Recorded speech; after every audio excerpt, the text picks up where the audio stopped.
Now, I could have done a really long introduction for you, John, because of all Because I'm very old. Yeah. No, because of all you've written and directed. Of course, some of my first exposure was through Lone Star in the '90s and City of Hope as well. Were big movies for me. But yeah, it's really wonderful to have you here. Thanks. And Teo is a kind of a. I was a little mischievous in bringing you here. Teo has been a critic with Film Comics. She wrote our cover feature on Black Klansman last summer, as well as a few other things since then. But you also have another life. It's true. I work as a union organizer as well, and so this is a nice merge of the two. Yeah, a bit of synergy. Oops, sorry.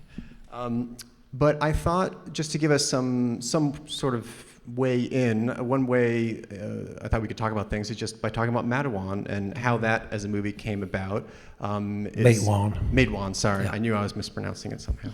Matewan, we can edit that out. And as a movie, I'm curious what it was like making a movie like that in the 80s, let's say, which was not, let's say, an especially receptive time to a movie about a union. How it got made, and why you thought it was a good time to make it as well. Well, it was just as hard to make as any independent movie. So, it wasn't what it was about. It was that we were trying to make a movie outside of the studio system, to the point where we thought we had the money when we thought we could make it for a little under $2 million, and then the people who said they were going to put up the money called and said, oh, that bank loan we were going to get to finance the movie, it didn't happen. And so a year and a half to 2 years later, we finally did make it for about twice that much money, which just our luck was when independent movies, there were distributors who actually put money up front for movies, and I put some money in, and we had some other people independently put some money in, and I think we made it for about a little more than $3.5 million. So the subject matter wasn't what was hard. It was just making a fairly ambitious movie, outside of a system where, Chris Cooper, who was the lead in it, had never been in a movie before. That's amazing. And that was the good thing about it, which is that, making a movie that far on the margins of things, you didn't have to say, well, who's bankable? He wasn't even recognizable, much less bankable. Yeah. Why making it then? It was the Matewan massacre was an incident that I had heard about first when I was hitchhiking through the West Virginia and Kentucky hills, and got a lot of rides from coal miners right during this kind of awful thing that happened within the UMW, where there was going to be an election, and Tony Boyle, who was the incumbent, was running against a reformer named Jock Yablonsky, and it was really bitter, and there was a lot of violence and stuff, and people were just kind of shaking their heads and saying, well, we're going to have another Matewan massacre on our hands. And eventually, Tony Boyle had Jock Yablonsky and his wife and daughter murdered on Christmas Eve, I think it was. And that didn't turn out well. In Harlan County, USA. I think that's a serious plot point in that documentary, if anybody's seen it. And at the same time, having been in some unions, having grown up around unions in Schenectady, New York, back when the General Electric Company pretty much was the main employer there before they went elsewhere, I kind of knew a bit about labor history, but also the first thing that Ronald Reagan did, really almost just to do it and lift his leg on the thing when he got into office, was bust the Air Traffic Controllers Union. And he picked that union, I think, or his advisors picked it wisely, and that those people made pretty good money. People didn't think they were kind of poor working stiffs who had to punch in every day. The fact was, almost everybody in that union did not get their jobs back, and that within about a year of the new people coming in, they got almost everything that those people were asking for. So it was very symbolic. I'm just going to screw this union kind of thing. And I felt like, there were fewer and fewer people who were unionized. I was in about 4 guilds in the entertainment industry at the time. But I just felt like, maybe we need a reminder of just what it was like when there weren't any unions, and why they formed, and how difficult it was to form them. Yeah. And when you were writing the screenplay at the time, and this, I guess you would have written it in 84, 85 or so, around there? Or? Earlier than that. Earlier than that, yeah. I mean, what were you looking at all at how previous movies had treated strikes or unions? Or also in the 70s, there were one or two high-profile ones, like Norma Rae, for example. There just weren't that many. Yeah. I was aware of, there was one called Fury, I think, way back, like Jimmy Cagney, I think, is in it. And there were some European ones that I knew of.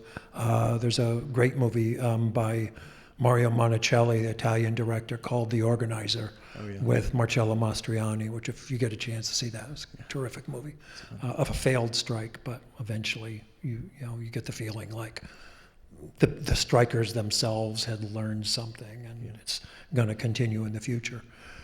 So some of it was just kind of thinking of what's a genre, because the strike genre is not a genre that people are familiar enough with. What's a genre that I can tie to this movie that will be more familiar? And because the actual story ended up with kind of a showdown at high noon on the main street of a small town, I decided, well, I can form this like a Western, like a gunfight Western, which is a series of escalating confrontations until there's one big blowout at the end. Yeah.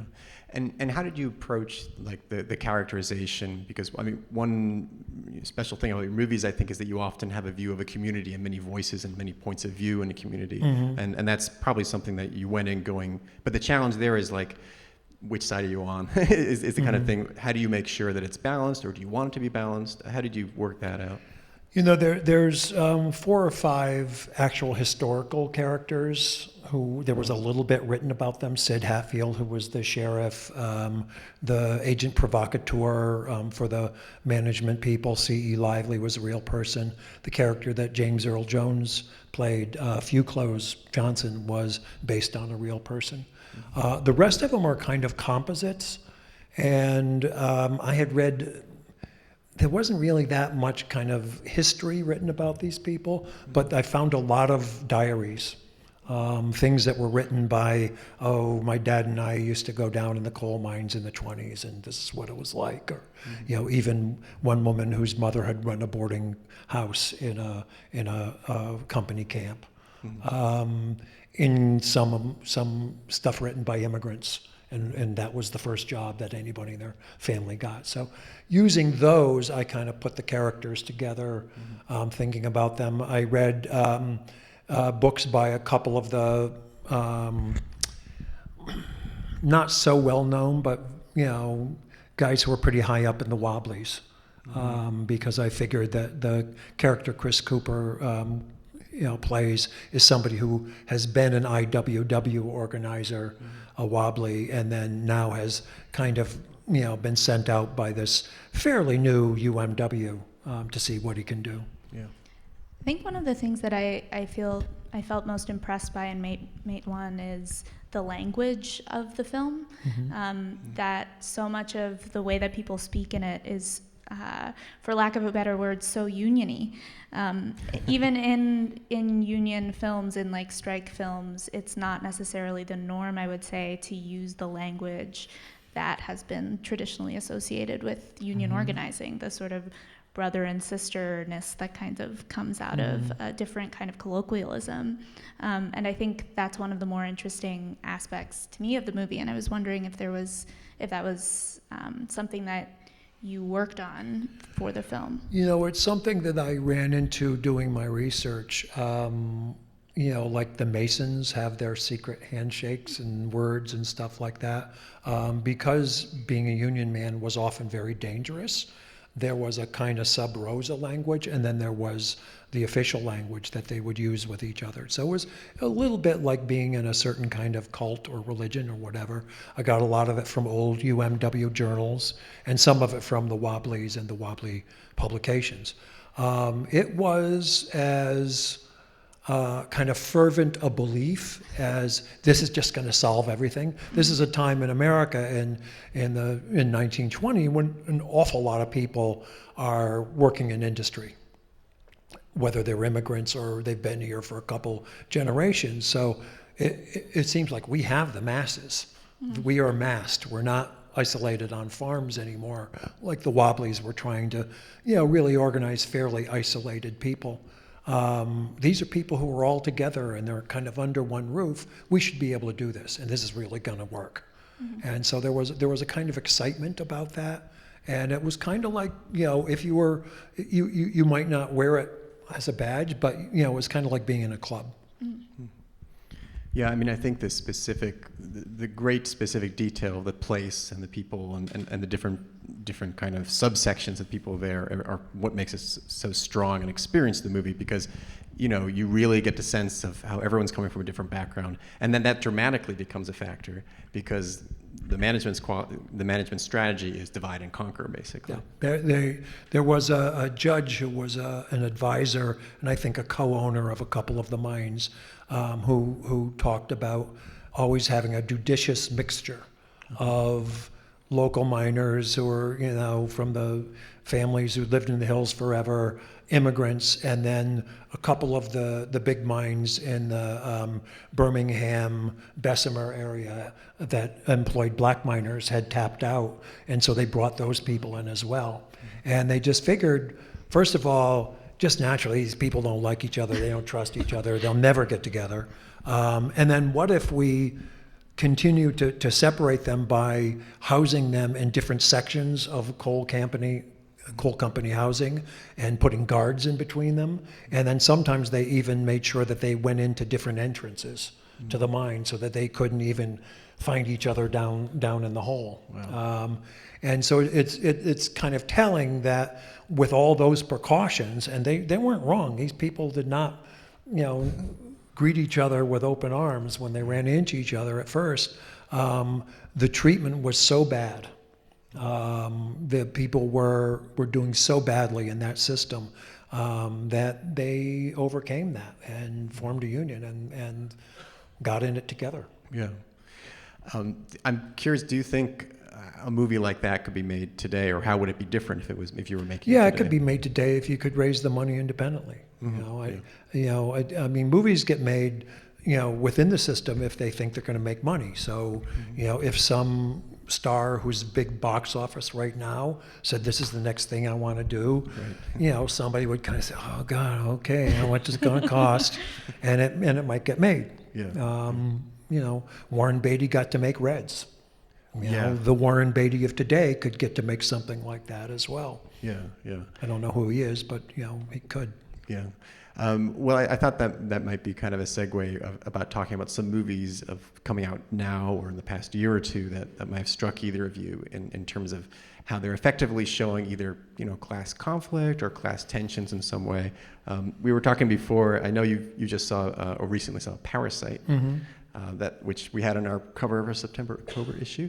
And this is a great Korean film about, I'm just going to give a little summary for folks. Or how many people have seen Parasite? Just curious. Oh, look. I'm preaching to the converted here. Yeah. Okay, so you know exactly what we're talking about. But I mean, could you talk a bit about what do you think of Parasite? Yeah, I think two things really struck me about it. Besides that, it managed to have all the kind of creepy horror stuff that paid off at the end, but actually be about something. Yeah.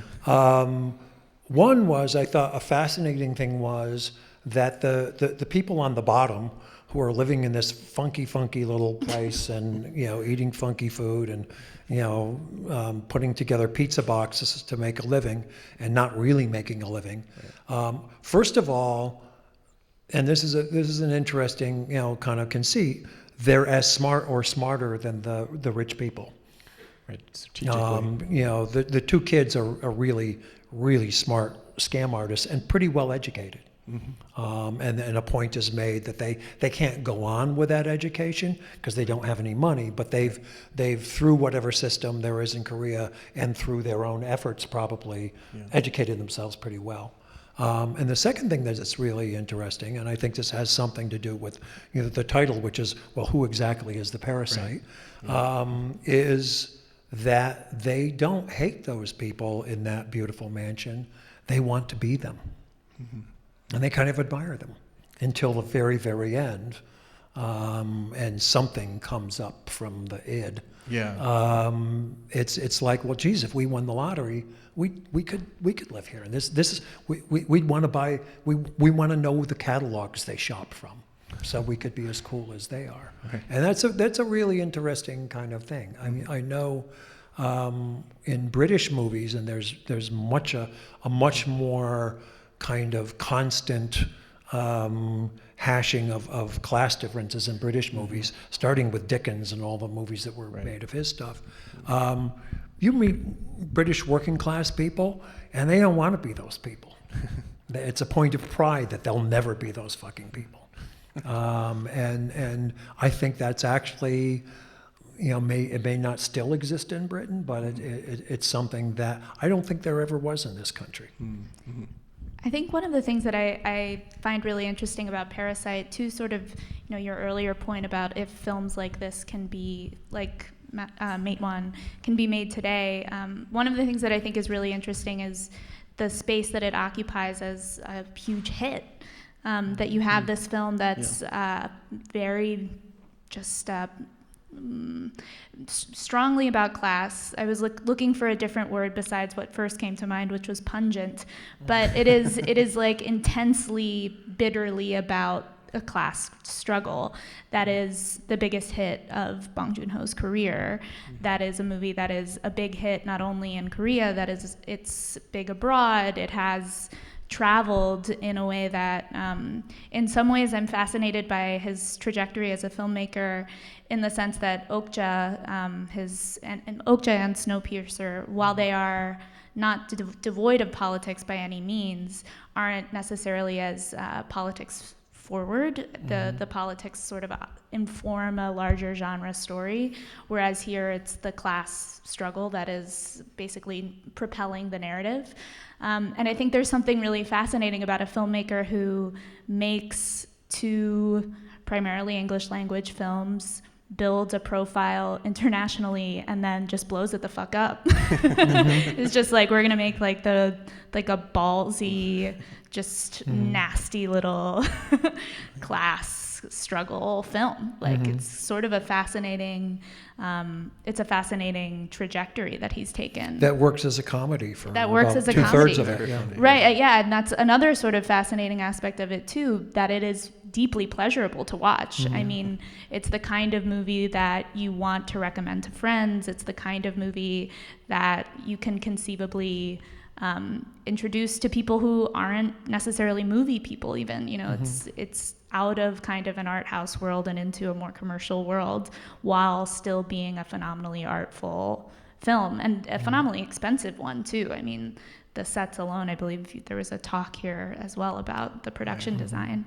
But it's sort of a fascinating amalgam of like different, both political realities that make that movie possible, and then at the same time what it is that it's trying to say, which is quite direct.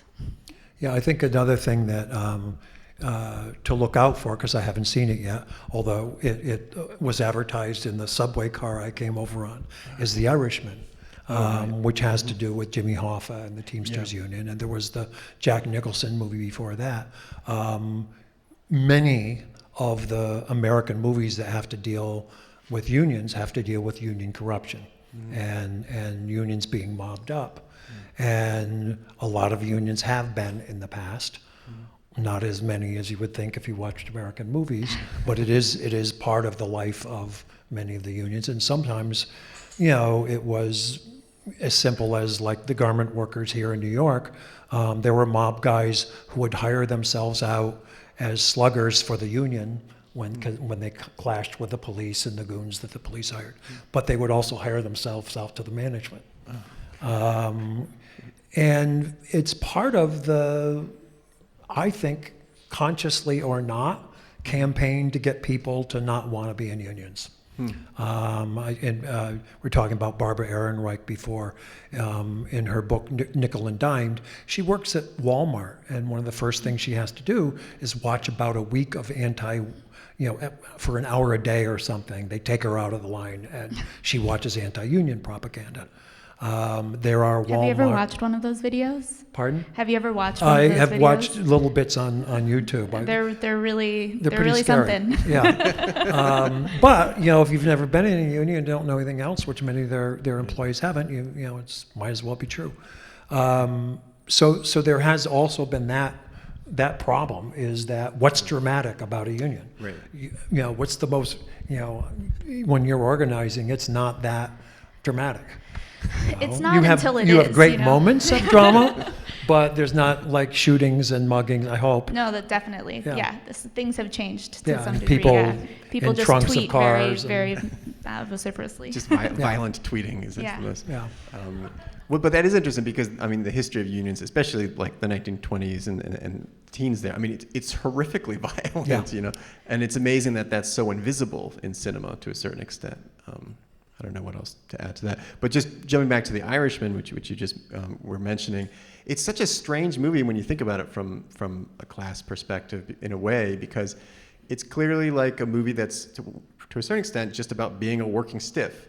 It just happens to be that his job is to kill people. Mm-hmm. So it's like this kind of very moving, elegiac is a word people use for it, movie about a guy who works all his life. And, I don't want to spoil the movie for you, but, he's a soldier in the mafia. So, that's what his life is, basically. But it's interesting that it has to be in this crime movie format in a way. So I wonder if there is often that need to put it, you were talking about how with Matewan, you wanted to put it in a Western format to give it that kind of structure. Do you think there's often that need to make it recognizable in some way? And what's dramatic? What's dramatic? What's going to get people into the theater and hold their attention for 2 hours? Yeah. The jobs that we see the most in movies are the ones that are dangerous or dramatic. There's cops and there's firemen and there's people who work in the emergency room in the hospital. There's cowboys. There's on TV, there's The Deadliest Catch, and they don't show the boring parts. They just show when the fish show up. But that's dramatic, right. And they don't show the undramatic parts very often of those jobs. Right. There's I had factory jobs where the big deal was that, it looks like in a week and a half, we're going to stop working with the blue plastic and we're going to work with green plastic. And it would be like, oh, wow, I can't wait. And that was the most exciting thing that happened for weeks on that job. Yeah. It's an interesting question about form when it comes to union films, and I think maybe as like a broader question, maybe even lefty films, because this particular politics has produced at different times different attempts to sort of break out of traditional genres, and different attempts to sort of if you're making a movie that's about organizing, or that's about a class struggle, or that's about the proletariat, how do you make a movie that then reflects what those values are, which are collective as opposed to individual? So there's, different versions of sort of leftist film that then sort of take on what does it mean to make a film from a collective perspective as opposed to an individual's perspective. Maybe like the most strange, and I don't think by any means he was a representative of anybody's politics, but Eisenstein and Battleship Potemkin being maybe the most famous example. But there's a really fascinating movie from the 1940s by a screenwriter who was blacklisted called Salt of the Earth, which really takes on a collective style of filmmaking. My cinematographer on Matewan, Haskell Wexler, got that through the lab. They couldn't get it processed in the lab, and so he was making industrials in Chicago, and he put a different name on the film cans and sent it through the works saying that it was a documentary. And most of the professional actors in it had also been blacklisted already. Rosa Maria Revueltas, I think her name was, who was the star of it. Went back to Mexico and couldn't get work. Right, because the American State Department Yeah. leaned on them to blacklist her as well. So Yeah, that's a fascinating film too for using, part of the whole theory of making it was that they were using an actual strike and dramatizing the story of an ongoing strike that was happening at the border between, I believe, Texas and Mexico. And so many of the actors are non-actors who were participants in this strike. And yeah, just a completely fascinating movie that tries to reimagine that question of, well, how do you make union organizing dramatic? And how do you make it reflect a body that is not just one person? And so it's like, it's always a fascinating thing to see sort of how films tackle that when it is the subject. yeah, I mean, in the case of Matewan, I didn't want it to just be a pep rally. So there's a real question as to however this particular organizing thing ends up, are these people going to be able to stay together? You know, when we say we, who do we include? And that's the one big union idea that the Wobblies had, but syndicalism is much more, you know, may just say, you know what, you know, our particular union, we don't need black workers. You know, we don't need immigrants. You know, so the Knights of Labor in the, you know, 1800s, you know, were organized a lynch mob and killed a bunch of Chinese people in West Virginia, you know, because they felt like their jobs were being, you know, they just couldn't compete with those Chinese people who didn't even speak their language. So it's you know, it's a leap, you know, union organizing as far as just a shop union or even an industry union is only one step in a bigger thing, which is very hard to portray dramatically. Yeah. And I mean, this makes me think a little bit, just going back to the collective idea and how do you show that on screen? I mean, in a broader sense, it's even more than just about unions. It's about how do you show a democratic process on screen? You know, how do you dramatize some sort of representative process on screen? It's generally in a montage. If you ever see Battle for Algiers, the last 5 minutes or so is a montage, which is, it looks like, okay, they've wiped out all the rebels and this thing is dead. And then there's like a montage and you realize, no, they didn't wipe it out. And you get a feeling of, oh, well, we were just watching maybe a half dozen characters and they got rolled up by the forces of oppression. But this idea that they started had another life. And it ends with all those women ululating and the French are out of Algeria. No, I mean, you know, I mean, that's a terrific movie, and that's also a movie that breaks all sorts of rules. I love that movie. I mean, just thinking about a more recent movie that was interesting in terms of how it showed political activity. Peterloo. I don't know. Did you have a chance to see Peterloo? No, I haven't seen it yet. I'll just proselytize for a second here, I guess, because it's you know, it's a Mike Leigh movie. That's, people always thought this is not a Mike Leigh movie. Has it been distributed here? It was eventually, I think it originally was going to be released last fall. For 2 days? Or? But then it was bumped to this spring, and it wasn't this past spring, rather. It did come out, but obviously didn't really. It's in Manchester, is it said?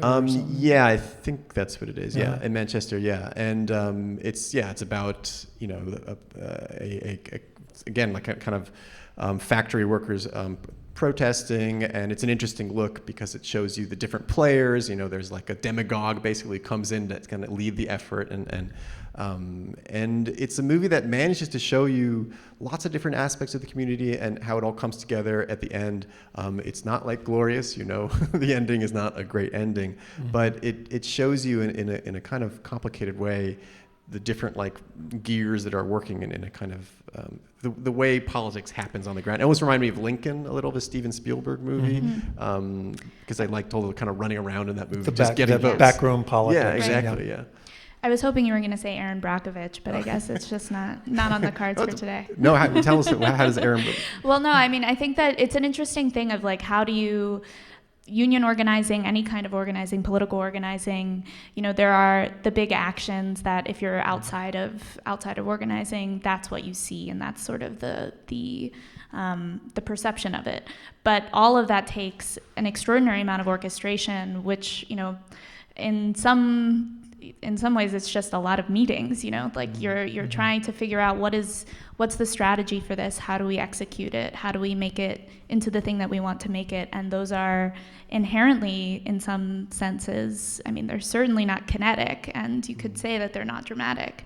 And so there are how movies on sort of a varying scale from sort of more art film style to more popular style, which I think Aaron Brockovich would fall into, how they tackle that, like organizing being a bunch of meetings question is also like a no small formal issue. Yeah. In American movies, you know, the kind of cult of the individual, whether it's a Western or anything else, Aaron Brockovich is, you know, the center of the thing, and I'm sure that's a lot of how it got made. Is there's a great part for somebody, and you have somebody to root for, and you know, and she wins, you know, so there's even a happy ending, you know, kind of thing for it. But collective stuff is really tough to do in film, and especially in you know, to meet an American audience's expectations and comfort level. Right.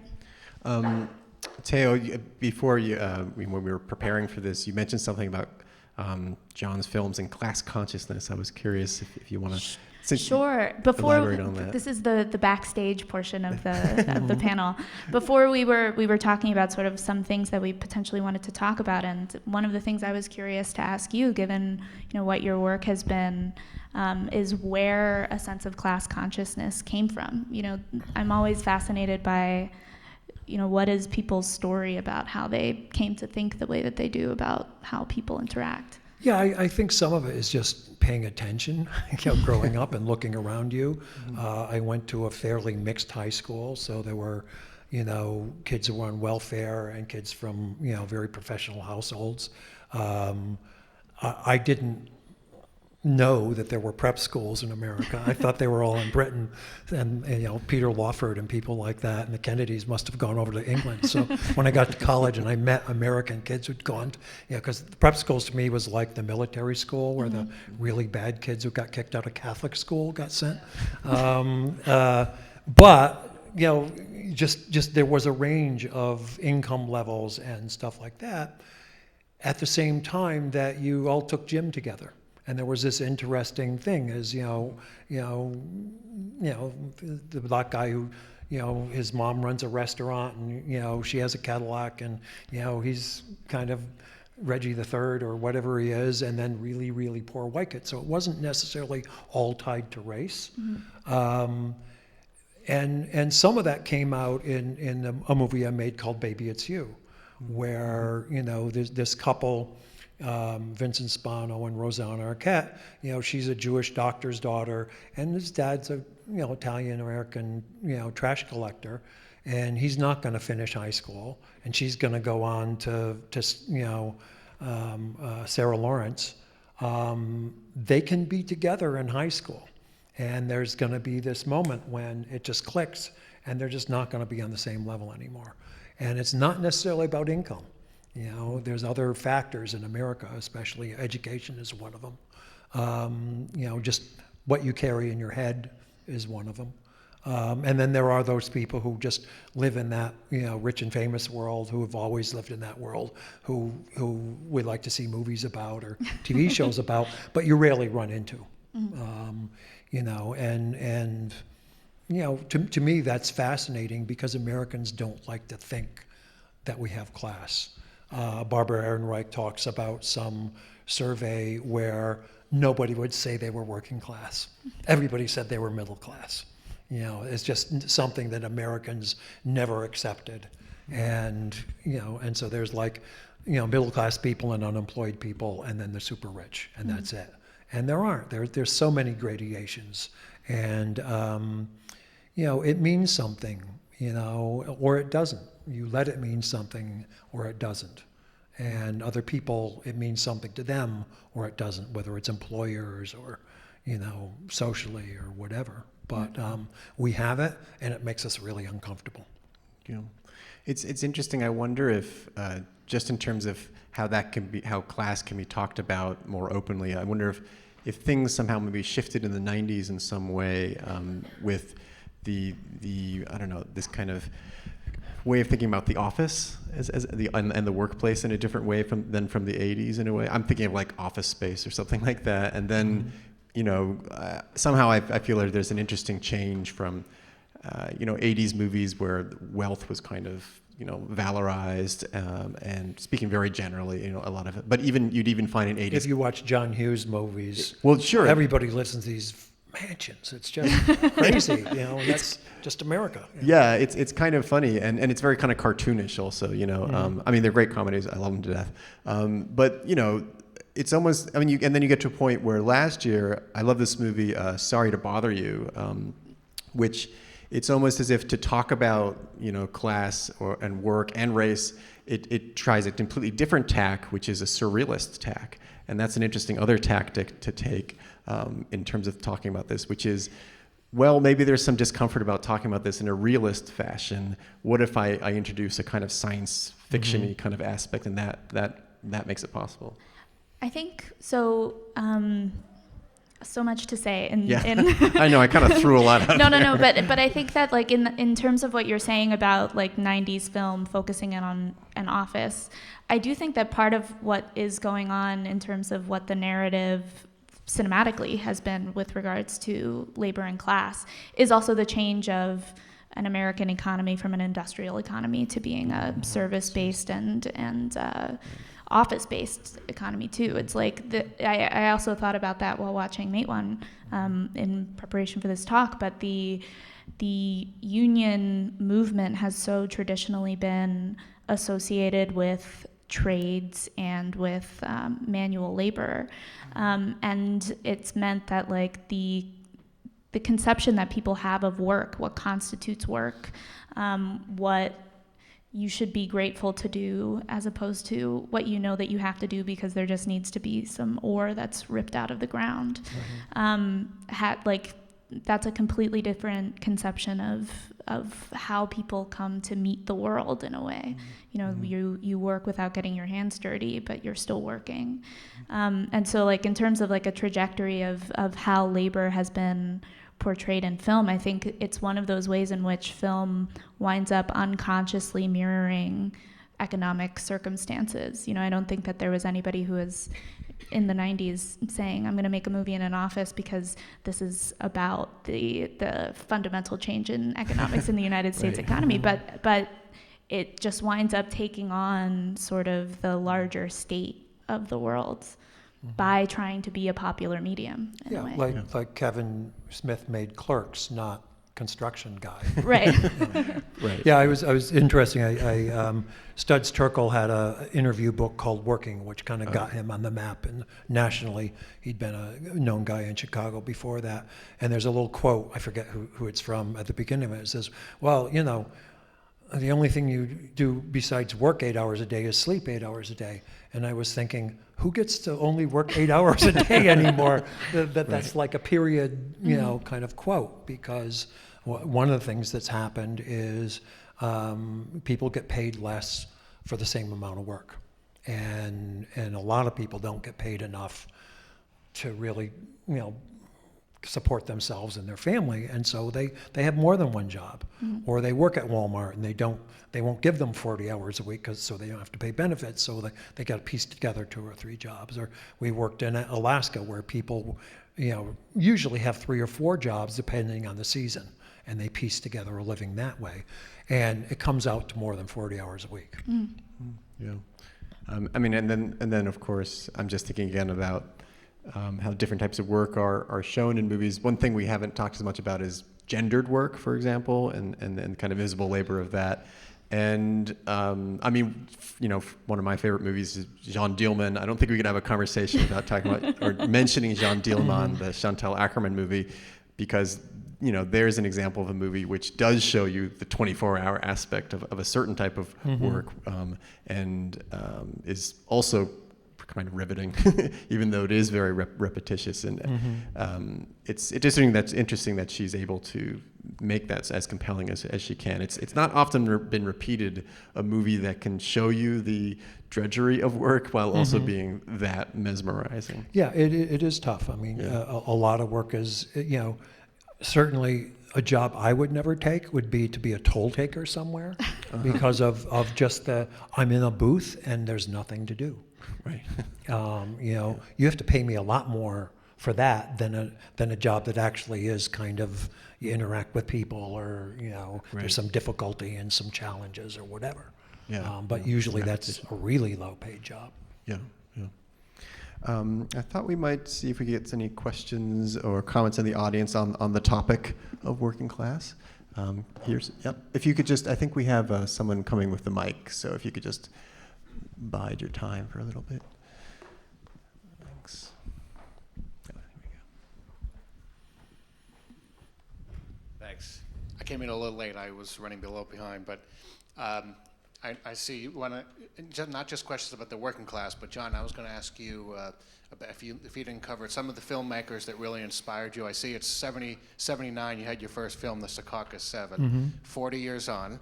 Congratulations. And I see you donated your archives in 2014 to the University of Michigan. Just reading about you here. But looking back, it's 40 years. Who are the filmmakers when you were a young guy that really inspired you? To actually think about making movies, I liked Hollywood movies, but I assumed that was something that happened in a universe far, far away, and that I didn't know anybody who ever had anything to do with it. When I started thinking about, I could make a movie, it was watching some of the Italian neorealist filmmakers in this country, John Cassavetes movies. Melvin Van Peebles, he made a couple kind of movies with nothing that played and really had a lot of impact on people. Akira Kurosawa, those movies, just the kind of humanism in them. Totally different culture, and I'd say kind of everything you watch, you kind of, and it can be in a reaction of. For instance, thinking about a writer's work, I almost never see writers well portrayed, especially in old movies, back in the, what I call the Carboniferous era, when you had a typewriter and you had carbon paper to make a copy of it. They always have these writers getting frustrated and ripping the paper out and bundling it and throwing a little paper ball. You don't waste paper like that if you're a struggling writer. It's just like ridiculous. You write over it, or you turn it over on the other side and you try to do better. But yeah, I a lot of people, but a lot of it was when I first started to, I didn't see a movie with subtitles until I was in college. So it wasn't something that I grew up with, but I saw some of those movies dubbed. Two Women, DeSica's movie, Two Women, I saw dubbed, and it had a big effect on me. But I was as interested. I liked movies, and I thought it was a cool storytelling thing, and I'm a fiction writer as well. But I was kind of interested in, there's all these cool stories I'm not seeing. There's a nice book called Bury My Heart at Wounded Knee. And each chapter is a different kind of confrontation with, the Western expansion of America and a different Indian nation. And as I read the book, I said, I've seen this movie, and Charles Bronson played that chief, and Jack Palance played that chief, and Jeff Chandler played that chief, and these are better stories than the movie I saw. And that was something that I always felt like it's kind of like there's all this stuff around me, there's life around me, and I never see it on a screen, and some of it could be pretty dramatic. So some of it was not what was there, it was what wasn't there. Here in the front. Yeah. Oh, sorry. If you could just wait for the mic. Thanks.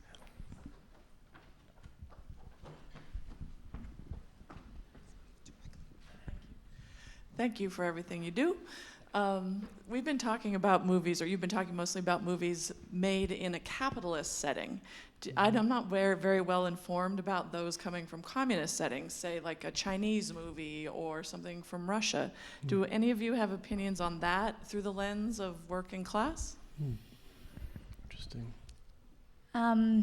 There are a few answers to this. I would say that Soviet cinema is a really fascinating place to look at class, because for a period, particularly I would say like maybe mid-50s, there is like a really fascinating attempt to basically make Soviet films in the same capacity as American films, with the same sort of propagandistic effort, in a way that, like, when watching them, it really does draw your attention to how in American films these sort of baked in subtext, or the structure that supports American storytelling is a capitalist structure.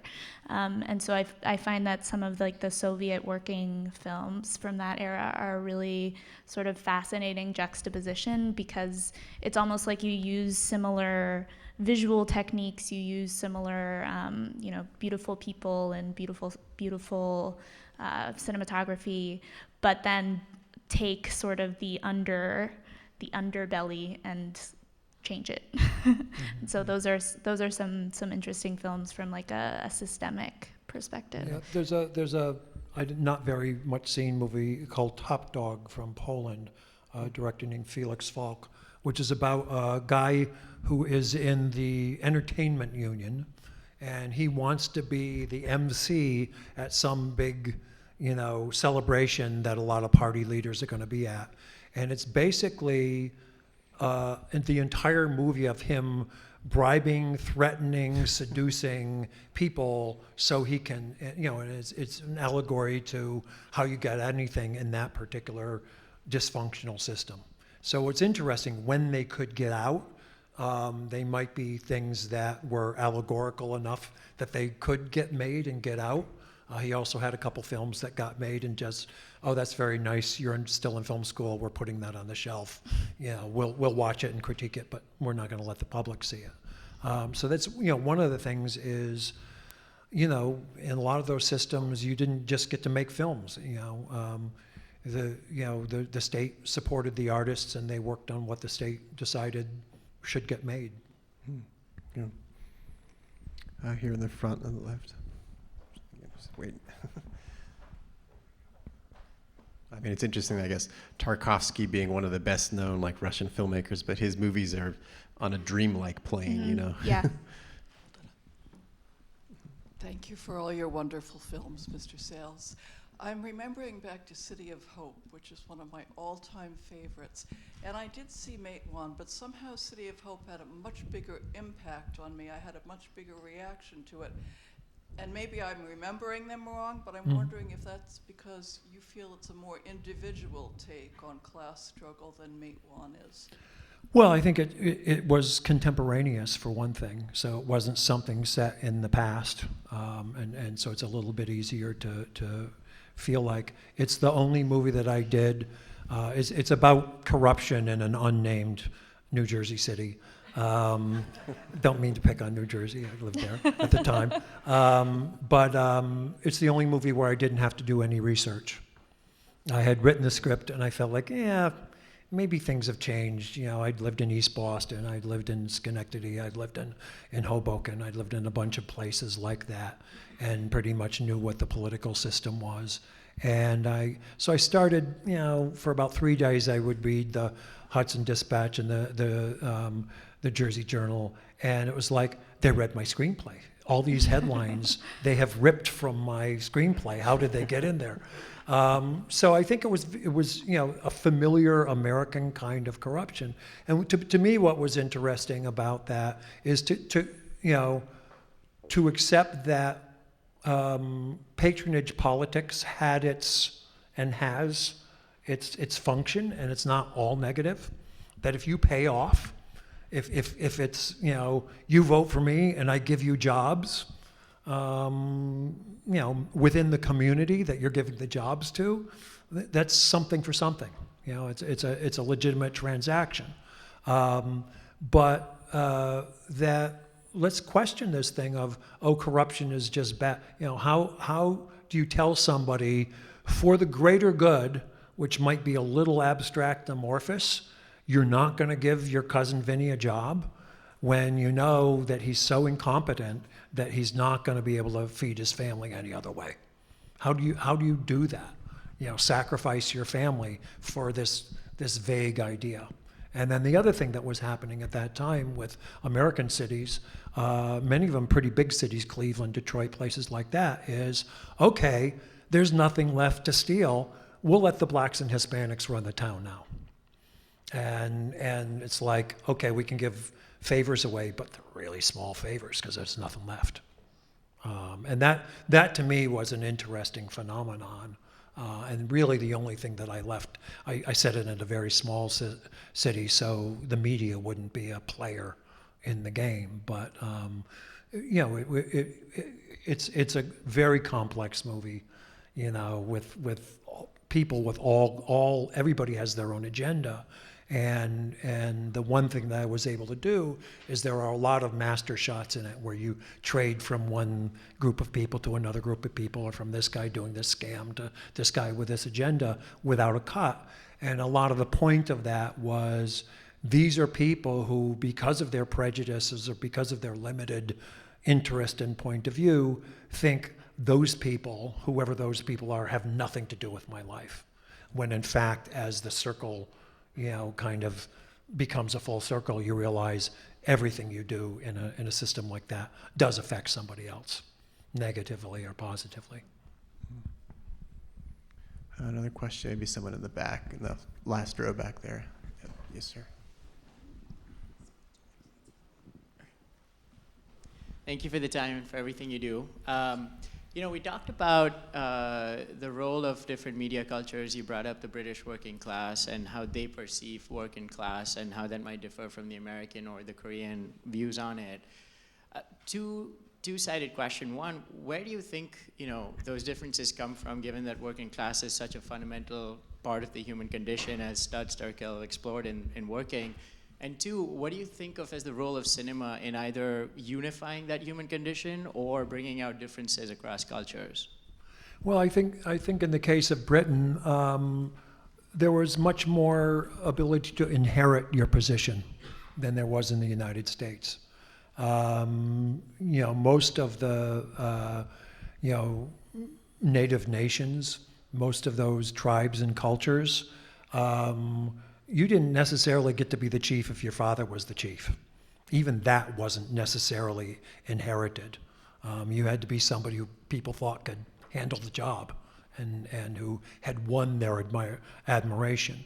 The British, economic system, eventually became to be based on, well, there are certain people who have to, scramble for a living, and there's other people who, I think the phrase was, he has 100,000 a year, and that's just, he's inheriting it. Or he married into it, or whatever. And that's gonna, if the guy's, not profligate or whatever, that's gonna put him in a rank. In the United States, where we were kind of starting from scratch when the white people came here, there wasn't that inherited thing.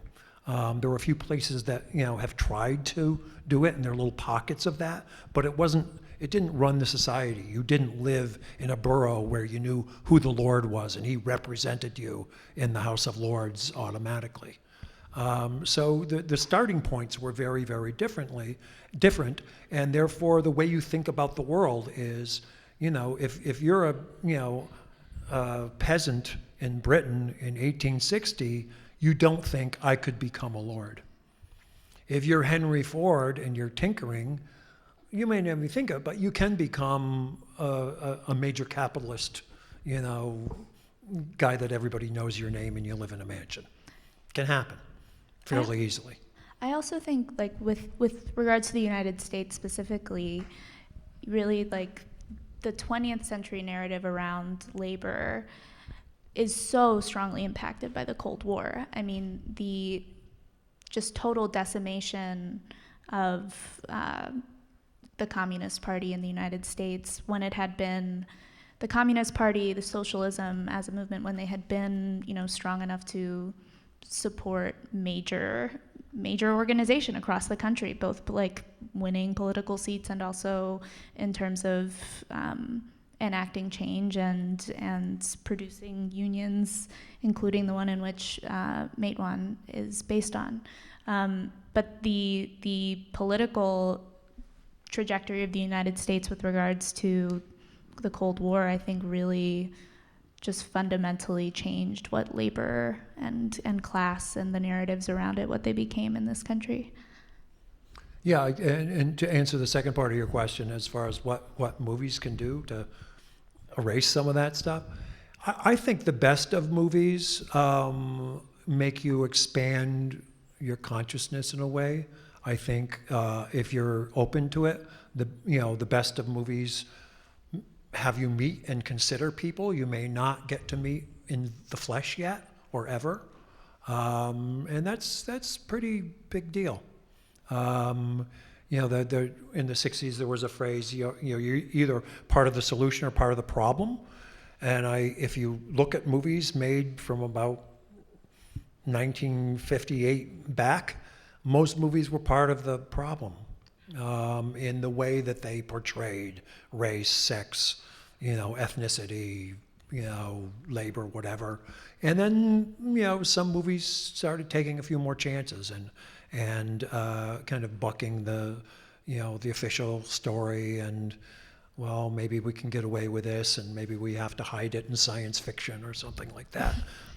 But there, I think some movies are really part of the solution. And most of that is to meet some people and feel like, okay, they're not that exotic. There's stuff I have in common. I could hang with those people, or I'm rooting for those people. And it's great when movies can do that. We have time for one or two more questions. Maybe in the middle there. I guess that's the fourth row. Sorry, I don't intentionally pick ones where you have to in the middle there. Yeah, you can pass it along.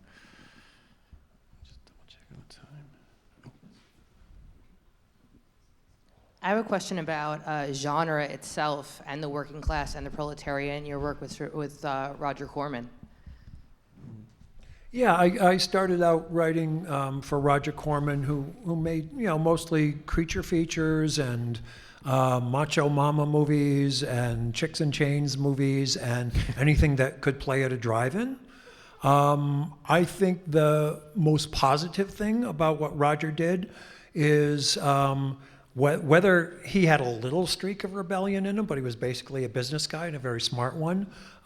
He realized that his audience had a healthy disrespect for authority. And those movies, whatever the genres were, they're pretty anti-authoritarian. The women usually break out of prison. They have to do it in their underwear, but they usually break out of prison. But whatever those genres were, they really kind of, had mainstream society and some of its rules, including a lot of the bad ones, in its crosshairs. And that was fun to play with when I was writing for him. I wrote a movie for him that was called The Lady in Red, and I basically, it was supposed to be about one of the women who was with John Dillinger when he was shot by the police in Chicago. And I basically made it this epic movie about a woman, going through the middle class and eventually becoming an outlaw. And she goes through being a factory worker and a prostitute and eventually is robbing banks with John Dillinger. And then the director called me and said, I'm making this movie in Los Angeles for $800,000 and you've got a 138-page script and, help. And so I cut some things, but he kept the spirit of it. And it is actually a very well-directed movie by Louis Teague. And so, I think there was something nice and almost anarchic about some of those movies. There's a very badly made and kind of funky movie called Wild in the Streets from that period, which is about somehow some congressmen trying to curry favor with the youth. They allow people to vote at the age of 15 and up instead of 18 and up, and all of a sudden, kids take over the country. It's not good. It's the Jeremy Corbyn approach. All right, I think that's unfortunately all the time we have for our talk, but it's good to end on anarchy, right? Thank you. Thank you so much.